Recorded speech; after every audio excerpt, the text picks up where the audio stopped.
책장을 덮은 페니는 묘한 기분에 휩싸였다. 이야기는 어릴 적 처음 읽었을 때처럼 낯설고 터무니없게 느껴졌다. 마치 동화 속 이야기 같았다. 하지만 이 세상에 믿지 않으면 이해할 수 없는 일들이 얼마나 많던가.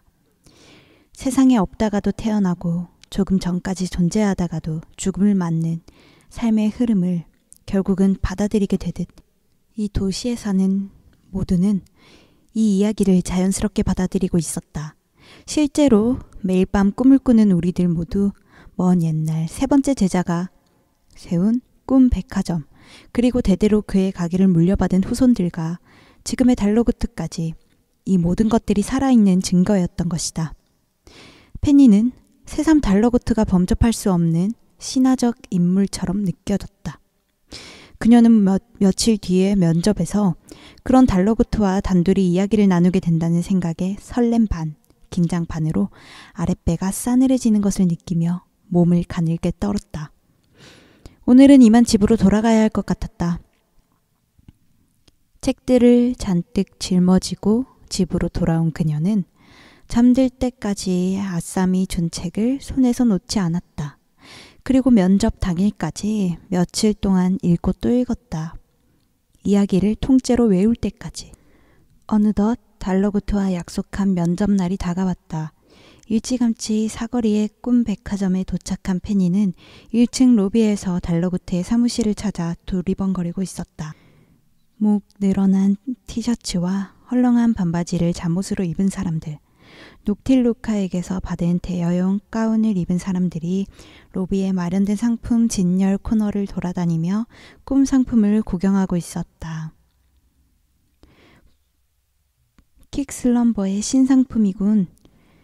갈라파고스의 코끼리 거북이가 되는 꿈이라. 어디 보자. 까탈스러운 평론가들이 별점을 4.9점이나 줬군. 등껍질 안팎의 10년의 스펙타클함이라니. 역시나 평론가들 한 줄 평은 전혀 도움이 안 된다니까. 별무늬가 잔뜩 박힌 수면 바지를 입은 손님이 베스트 신상품 코너에 서서 꿈상자를 들고 고심하고 있었다. 페니는 10분 안에 1층 어딘가에 있을 달로구트의 사무실로 곧장 가야 했는데 아무리 봐도 오너의 사무실로 쓰일 법한 고급스러운 공간이 눈에 띄지 않았다. 페니는 직원에게 물어보려고 했으나 프런트 데스크를 지키는 중년 여자 직원은 쉴 새 없이 어디론가 전화를 걸고 있었다. 리넨 치마를 두른 다른 직원들도 어찌나 바쁜지 페니 쪽으로는 눈길도 주지 않았다. 엄마, 나 망한 것 같아. 손 뚱딴지 같은 질문들 뿐이었어. 난 최근 5년간 꿈 트렌드와 업계 현황을 꼼꼼히 분석해왔는데 그런 내용은 하나도 묻지 않으셨어. 격앙된 목소리로 전화통화를 하며 지나가는 여자와 맞닥뜨린 것은 바로 그때였다. 먼저 면접을 보고 나온 지원자임이 틀림이 없었다. 페니는 최대한 입모양을 크게 뻐끔거리며 필사적으로 여자에게 물었다. 사무실이 어디예요? 여자는 무뚝뚝하게 손가락으로 휙 위쪽을 가리키더니 쌩 하고 사람들 사이로 사라졌다.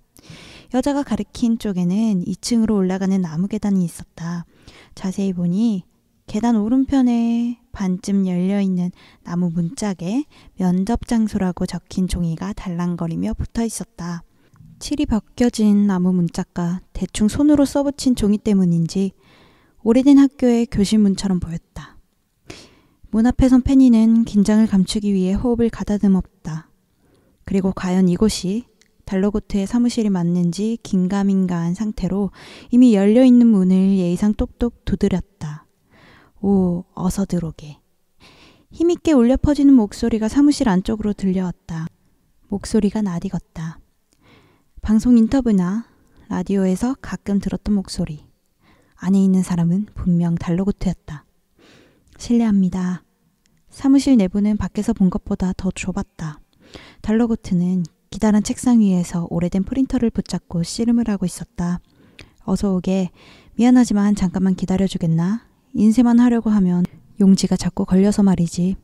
그는 정갈한 셔츠 차림이었고 텔레비전이나 잡지에서 보던 것보다 훨씬 키가 크고 말라 보였다. 자연스럽게 헝클어진 반곱슬 머리에는 흰머리가 반쯤 섞여 있었다. 달러구트는 페니의 지원 서류로 보이는 종이를 프린터에서 억지로 잡아 뺐다. 다 구겨지고 심지어 끝부분은 찢어져서 프린터 안에 여전히 남아있는 게 분명했지만 달러구트는 만족스러운 표정을 지었다. 이제야 해결됐군.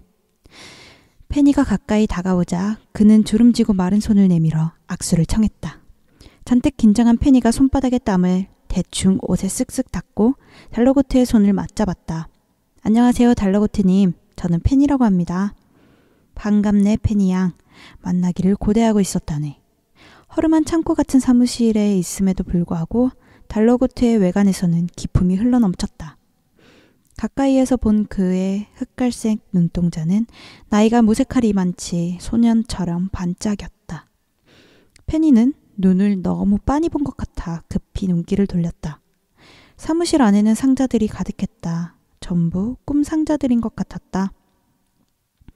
그 중에는 그곳에 아주 오래 있었던 듯 습기를 먹어 눅눅해 보이는 것도 있었고 얼마 되지 않은 듯 포장지 광택이 여전히 번쩍이는 것도 있었다. 페니의 시선을 다시 자신에게로 집중시키려는 듯 달러구트가 철제 의자를 소리내 끌어당겨 앉았다. 자네도 거기 앉게. 달러구트가 페니 쪽에 있는 의자를 가리켰다. 편히 앉도록 해. 그리고 이건 내가 좋아하는 쿠키인데 하나 들게. 달러구트가 견과류가 잘게 박힌 먹음직스러운 쿠키를 건넸다. 감사합니다. 쿠키를 한 입 베어 물자 어깨의 긴장이 풀리고 주변 공기가 적당히 서늘해졌다.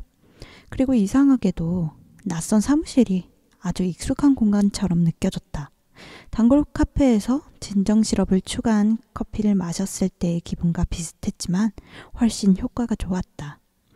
달러구트가 건넨 쿠키에는 분명히 특별한 힘이 있는 것 같았다. 자네의 이름을 똑똑히 기억하고 있네. 달러구트가 말문을 열었다. 지원 서류가 아주 인상 깊었거든. 특히 아무리 좋아봐야 꿈은 꿈일 뿐이다. 라고 쓴 구절이 압권이더군. 네, 그건... 페니는 별다른 스펙도 없는 지원 서류를 눈에 띄게 만들기 위해 달러구트를 도발할 만한 구절을 넣었던 것이 지금 와서야 생각났다. 겁도 없이 이런 서류를 제출한 애송이의 얼굴을 보려고 부른 걸까? 별 볼 일 없는 서류가 통과되었을 때부터 이상하다고 생각했어야 했다. 페니는 재빨리 달러구트의 표정을 살폈다. 하지만 다행히도 달러구트의 표정은 요놈 봐라 하는 표정이 아니었다. 그는 정말로 페니를 흥미로운 듯 쳐다보고 있었다. 인상 깊게 보셨다니 기뻐요. 페니가 그의 눈치를 살피며 조심스럽게 대답했다. 그럼 본론으로 들어가 볼까?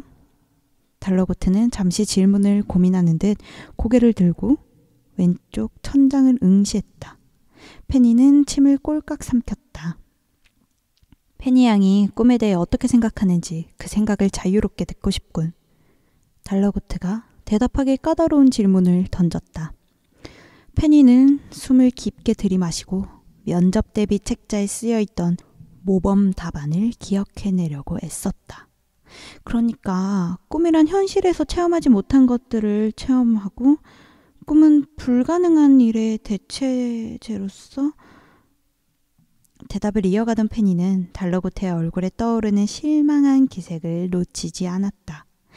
앞선 지원자들이 그녀와 똑같은 대답을 했을지도 모른다는 생각이 머리를 스쳤다. 지원 서류를 작성한 사람과는 전혀 다른 사람 같군. 달러구트는 페니를 보지도 않고 서류만 매만졌다. 페니는 방금 그 대답으로 탈락의 그림자가 머리 위에 드리워졌음을 직감했다. 어떻게든 분위기를 바꿔야만 했다. 하지만 현실에서 겪지 못한 일들을 체험한다고 하더라도 꿈은 절대 현실이 될 수 없어요. 페니는 자신이 무슨 말을 하고 있는지 몰랐다. 다만 남들과 다르게 대답해야 한다는 생각뿐이었다. 달러구트가 그것을 원한다는 느낌이 강하게 들었기 때문이다. 그리고 만약 서류를 통과한 것이 달러구트가 말한 꿈은 꿈일 뿐이다라는 당돌한 구절 때문이라면 일관성을 유지할 필요가 있었다. 저는 아무리 좋은 꿈을 꾼들 깨어나면 그뿐이라고 생각해요. 어떤 이유에선가? 그의 표정은 사뭇 진지했다. 페니는 당황했다. 즉흥적으로 내놓은 대답에 그럴싸한 이유가 있을 리가 없었다. 그녀는 실례라는 걸 알면서도 쿠키의 힘이라도 빌리기 위해 남은 쿠키를 입에 밀어넣고 재빨리 씹어 삼켰다. 특별한 뜻은 없어요. 손님들은 꿈을 꾸고 나면 대부분을 잊어버린다고 들었어요. 그래서 말 그대로 꿈은 꿈일 뿐이고 깨어나면 그뿐이라고 말씀드린 거죠. 하지만 그렇기 때문에 현실에 방해가 되지 않는 거라고 생각해요. 저는 그런 과하지 않은 점이 좋아요. 페니는 마른 침을 삼켰다. 정막이 길어지는 것이 유리하지 않다고 판단했기 때문에 입에서 나오는 대로 대답하긴 했지만 이 대답으로 면접이 맥이 뚝 끊겼음을 어렵지 않게 느낄 수 있었다. 그렇군. 꿈에 대한 생각은 그게 전부인가? 달러구트가 심드렁하게 물었다. 페니는 이왕 이렇게 된 거 준비한 말이나 다 해버리기로 마음먹었다. 이 사무실을 나가면 이런 기회는 다시 오지 않을 것이다. 사실 면접에 오기 전에 시간의 신과 새 제자 이야기를 여러 번 읽었어요. 이야기 속에서 세 번째 제자는 잠든 시간을 다스리겠다고 나섰죠. 다른 제자들은 전혀 관심 없던 그 시간 말이에요. 달로구트의 표정을 보아하니 아쌈의 권유대로 시간의 신과 새 제자 이야기를 읽고 온 것은 탁월한 선택임이 틀림없었다. 그는 다시 처음에 흥미로운 시선으로 페니를 보고 있었다. 저는 세 번째 제자의 선택이 잘 이해되지 않았어요. 첫 번째 제자가 다스리기로 한 미래에는 무슨 일이든 생길 수 있는 무한한 가능성이 있죠. 게다가 두 번째 제자가 다스리기로 한 과거에는 지금까지 겪어온 귀중한 경험들이 있고요. 미래에 대한 희망과 과거로부터의 배움. 이 두 가지는 현재를 살아가는데 너무도 중요한 것들이에요. 달러구트가 보일 듯 말 듯 고개를 끄덕였다. 페니는 멈추지 않고 말했다. 하지만 잠든 시간은 어떤가요? 잠들어 있는 동안에는 아무 일도 벌어지지 않죠. 그저 가만히 누워 시간을 보낼 뿐이에요. 말이 좋아 휴식이지 실제로는 인생의 낭비라고 생각하는 사람들도 있을 거예요. 인생을 통틀어 몇십 년을 누워 지는 셈이니까요. 하지만 말이죠. 시간의 신은 가장 총애하던 세 번째 제자에게 잠든 시간을 맡겼어요. 그리고 사람들이 자는 동안 꿈을 꾸게 하라고 했죠. 왜 그랬을까요? 페니는 질문하는 척하면서 잠깐 뜸을 들이고 생각할 시간을 벌었다. 저는 꿈에 대해 생각할 때마다 이 질문을 떠올려요. 사람은 왜 잠을 자고 꿈을 꾸는가? 그건 바로 모든 사람은 불완전하고 저마다의 방식으로 어리석기 때문이에요. 첫 번째 제자처럼 앞만 보고 사는 사람이든 두 번째 제자처럼 과거에만 연연하는 사람이든 누구나 정말로 중요한 것을 놓치기 쉽죠. 그렇기 때문에 시간의 신은 세 번째 제자에게 잠든 시간을 맡겨서 그를 돕게 한 거예요. 왜? 푹 자는 것만으로도 어제의 근심이 눈 녹듯 사라지고 오늘을 살아갈 힘이 생길 때 있잖아요. 바로 그거예요. 꿈을 꾸지 않고 푹 자든 여기 이 백화점에서 파는 좋은 꿈을 꾸든 저마다 잠든 시간을 이용해서 어제를 정리하고 내일을 준비할 수 있게 만들어지는 거예요. 그렇게 생각하면 잠든 시간도 더는 쓸모없는 시간이 아니게 되죠.